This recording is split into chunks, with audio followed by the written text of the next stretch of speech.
ఓం శ్రీ ఓం శ్రీ గురుభ్యో నమః. మాతృదేవోభవ, పితృదేవోభవ, ఆచార్య దేవోభవ. ఉన్నటువంటి ఆచార్యులందరికీ నా యొక్క పాదాభివందనాలు.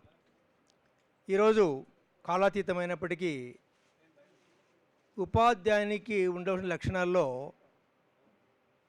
ఓపిక, అది మీకు అందరికీ ఉందని తెలుస్తుంది. ఇప్పుడు ఉన్నట్టు వాళ్ళకి అందరికీ ఓపిక ఎక్కువ ఉంది. ఉపాధ్యాయుని ముందు ఓపిక అనేటివి చాలా అవసరం, సహనం అవసరం. ఓకే, ఈరోజు శాలివాహన ట్రస్ట్ అధ్యక్షులు శ్రీ ఇటికాల వీరయ్య గారి ఆధ్వర్యంలో వారి టీం యొక్క సహకారంతో ఈ కార్యక్రమం చాలా దిగ్విజయంగా ముగుస్తూ ఉంది. ఇక నా గురించి, నేను కుమ్మర ఈరన్న, మా తల్లిదండ్రులు కె గుండయ్య, మా అమ్మగారు మల్లమ్మ గారు, ఇంకా మా గురువులు ప్రైమరీ నుంచి బీఈడి వరకు ఒక్కో స్థాయిలో ఒక్కొక్కరు ఉన్నారు. వారిని ఖచ్చితంగా నేను మీ ముందు చెప్పాల్సినటువంటి అవసరం ఉంది.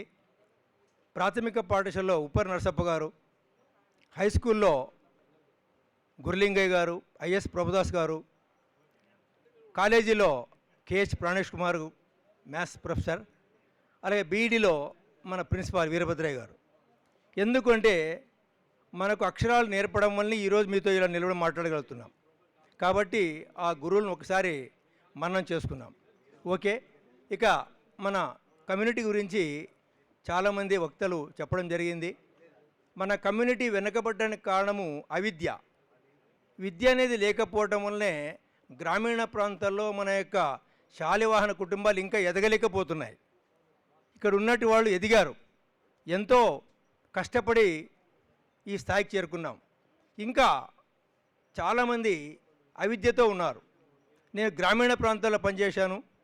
13 సంవత్సరాలు గణితోపాధ్యాయునిగా పనిచేసి ఉత్తమ ఉపాధ్యాయునిగా సన్మానం పొందాను. అలాగే 13.5 సంవత్సరాలు మండల విద్యాధికారిగా పనిచేసి 2 మండలాలు, కోసిగి అలాగే మంత్రాలయం, ఈ 2 కూడా అక్షరాస్యతలు వెనుకబడిన మండలాలు.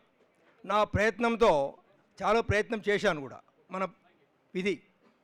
కాకపోతే మన కమ్యూనిటీ గురించి చెప్పాలంటే చాలా కుటుంబాలు ఆర్థిక స్తోమత లేక, అవసరాలు ఇబ్బందితో ఇంకా బడికి పంపినటువంటి కుటుంబాలు ఉన్నాయి.